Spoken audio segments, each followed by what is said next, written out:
President Trump recently signed a new executive order to allow alternative investments within 401k plans. What are the pros and the cons? That is the subject of this video. Welcome to the Financial Fast Lane. My name is Lane Martinson. I have found it interesting to listen to and read about some of the responses from the media regarding this change to 401k plans. There are some positive aspects. There are a lot of warnings about various factors. So I'm going to kind of highlight what I see as pros and cons and give you my opinion as well. I guess the first place I would start with is 401k plans and plans similar, right? So they include 403b plans or TSPs, etc. They're employer-sponsored retirement plans. 401k plans are known for being limited as far as your investment options. It's generally a list of mutual funds or ETFs of publicly traded stocks and bonds. And that's really your only choices. And so there are so many different types of things that could be invested in.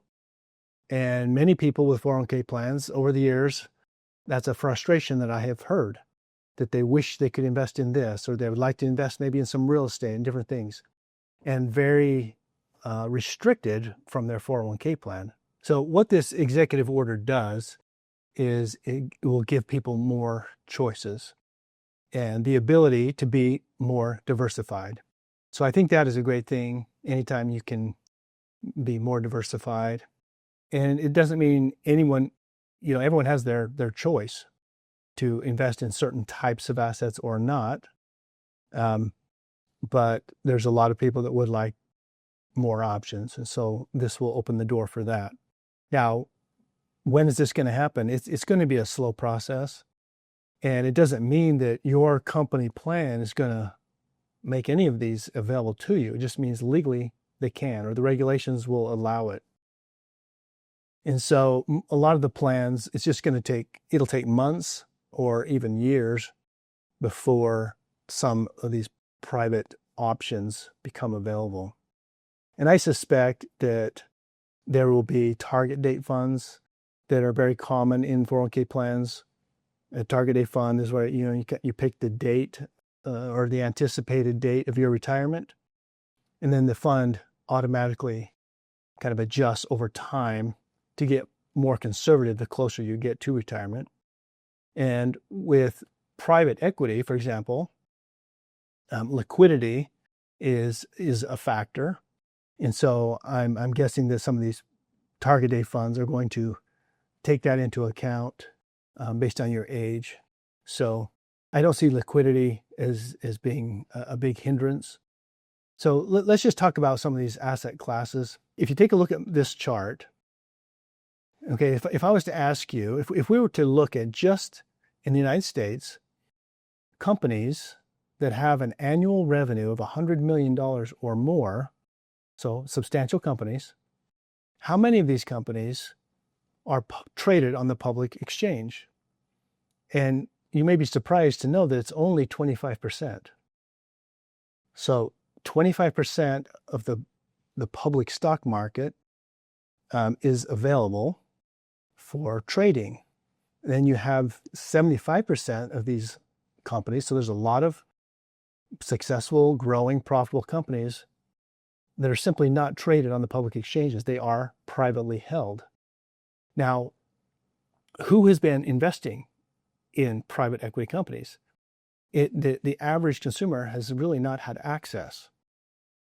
But that doesn't mean there's not been a lot of investment in private equity, because private equity has performed very, very strongly over time.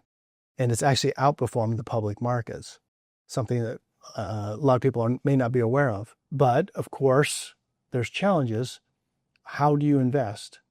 And there's liquidity issues. And how do you get diversified? Those are the things that have kept most people out. But it's the large hedge funds, it's the large institutions, it's the super wealthy. They are investing heavily in private equity, and they have for many years. And so what this does is it really opens up the door to where within a 401k plan, for example, with very modest allocations, you can participate in some of this private equity. And private equity is not just companies, right? You can have real estate, apartment buildings, commercial buildings, whatever it is. There's a lot of investment opportunities. A lot of times people they love real estate. They understand real estate, and they're more fearful of the public market, and they really want to invest in good real estate. This will open the door so that they can do that. Some other alternatives that are going to be very popular will be cryptocurrencies. Of course, that's an asset class that's very different than all others. And so, of course, there's risk, there's significant risk, and that always needs to be taken into account. But there is wisdom in having different types of asset classes and not having your eggs all in one basket. And a portfolio of stocks and bonds, which may be considered diversified, in my mind is not truly diversified because they're very similar and they're highly correlated. And so having some real estate in your mix, having some private credit. So private credit responds differently than the bond market that's on the public exchanges. And so when you get assets that act differently from each other, that creates true diversification. So hope this is helpful. Like I said, this is going to be slow to implement. And I think it really emphasizes the importance of good investment advice because it's going to give you more tools to make more mistakes if you're not careful. And so you just want to make sure you get it right, taking into account all the factors.